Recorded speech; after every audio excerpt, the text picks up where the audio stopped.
This show has one of the most metal anime openings I have ever heard. It's fucking sick. I'm I Don't Use a Number, and today we're looking at Shingeki no Bahamut Genesis. 雲たばかってくれたな、賞金稼ぎ。覚悟しろ。はあ、何のことだかさっぱり覚えてねえな。おっと動くなよ。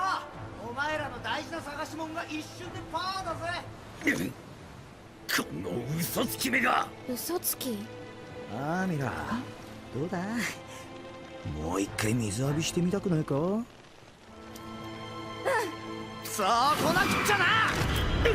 貴様！待て、殺すな！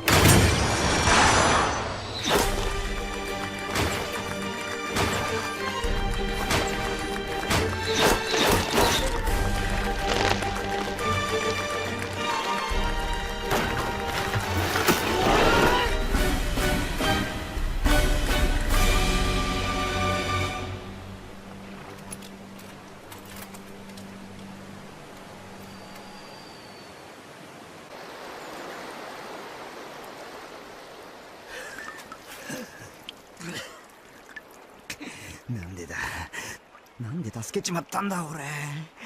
ほっとけば今頃呪いが解けて、このいまいましい尻尾も。ねえ、君は嘘つきなの？嘘つきじゃねえ。俺を信じろ。この目を見ろ。So the show opens in the distant past. Well, it's an entirely fictional fantasy world, but the distant past of that world. Gods and demons have banded together, and I guess humans are there too, but they don't really seem to be doing that much. They've all banded together to seal away the all-powerful entity that would destroy pretty much everything that exists, Bahamut.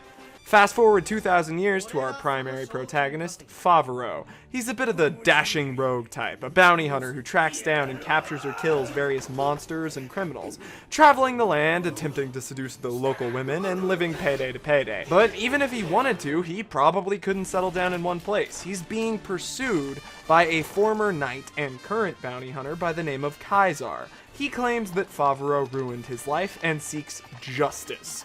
Specifically for that wrongdoing, but also just in general. Real lawful good type guy. Bit of a tight ass, that one. Anyway, Favaro happens to brag about knowing how to get to a place called Helheim while trying to impress the local women in a tavern. A strange woman approaches him after and asks him to take her there before he can worm his way out of it, because make no mistake, he was super lying about this. Someone attacks Favaro for revenge, and during the fight, that strange woman reveals she has powers befitting a demon. After the fight, the demonic woman kisses Favaro as he passes out, and when he wakes up, he's grown a tail, which is kinda cool, or at least it would be if it didn't make people think he was a demon. The woman, whose name is Amira by the way, reveals that the tail is a result of a magical contract she placed between them. The only way to end it is for Amira to be brought to Helheim, or maybe it would end if she dies?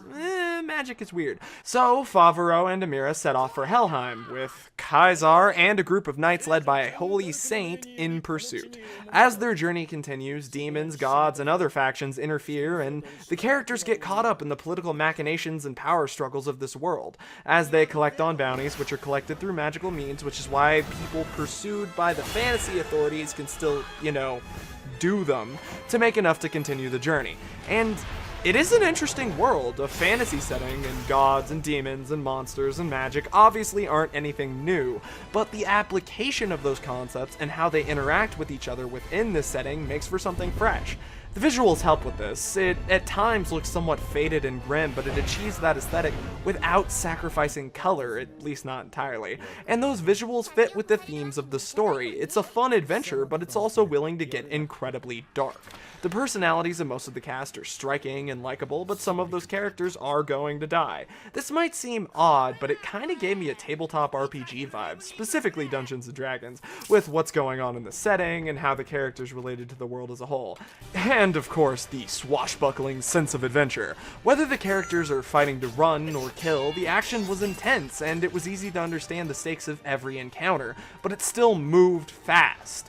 World building and character development felt incredibly natural. I cared about seeing these characters grow. Every betrayal or allegiance change or plot twist made complete sense by the end, and the last few episodes were breathtakingly epic in the scale of their action, but at the same time, the events were incredibly personal. This show resonated with me every step of the way, and the journey had enough twists and turns that it was gripping from beginning to end. I didn't go into a lot of detail on anything past the first 2 episodes because I want the plot developments to feel as engaging to you as they were to me. I didn't even talk about my favorite character because I want you to be surprised by how she gets involved in the plot. Just watch the first 4 or 5 episodes and you'll probably know if this show's for you. Shingeki no Bahamut Genesis has 12 episodes and 2 short story bonus episodes that take place after the show and show you what a few of the characters are doing after some time has passed. You can treat them as a sort of epilogue. There is a sequel called Shingeki no Bahamut Virgin Soul, and I don't really like it. There are some cool things in it, but a new character comes into focus, and it's a very different type of story because of that, and I just don't think it works, at least so far. I'm like halfway watching it as it airs. I can't go into specific detail on why I don't like it because it would spoil things from Genesis, but as it stands right now, I recommend you just watch Genesis and the 2 short story episodes afterwards. And don't worry, the story absolutely feels complete with just that. Once Virgin Soul is over, I'll probably do a video where I talk about why it's not my thing. Maybe. Don't hold your breath. That said, this has been I Don't Use a Number. If you like this video, you can subscribe and maybe share it with your friends. If you're willing and able, please consider supporting me through Patreon. Keep loving what you love, and I'll see you next time with something else.